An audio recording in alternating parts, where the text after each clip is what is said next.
Hello everyone, আসসালামু আলাইকুম। আশা করি সবাই তোমরা অনেক ভালো রয়েছে। তোমাদের জন্য কি নিয়ে এসেছি লাল পানি, যেটা কিনা সবাই খুব চাচ্ছ। তোমরা যারা অর্ডার করতে চাচ্ছ ইনবক্সে দ্রুত অর্ডার করে ফেলো।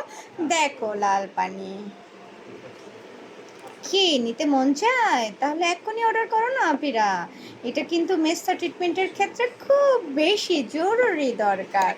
শুধু করলেই হবে না, কাজ শিখতে হবে। কাজ শিখলে অবশ্যই করে 100% গ্যারান্টি সহকারে ভালো সার্ভিস দিতে পারবে তোমার ক্লায়েন্টকে। তাই দেরি না করে এক্ষুনি বুকিং দাও আমাকে। কাজ শিখতে চাইলে চলে আসো। আর এই যে লাল পানি সারা বাংলাদেশে হোম ডেলিভারি একেবারে ফ্রি। কি দেখেছো? দেখো ইনস্ট্যান্ট কতটা সুন্দর একটা গ্লো। দেখো কিছুই করে আমি কিন্তু রাখি নাই। দেখো তোমরা দেখো, ওয়াও ওয়াও, আমি এত সুন্দর হয়ে যাব ভাবতেই পারছি না। তো মিস্টার দাগ রিমুভ করার জন্য তোমরা যারা লাল পানি নিতে চাও এক্ষুনি দ্রুত অর্ডার করে ফেলো ইনবক্সে। Thank you, bye by.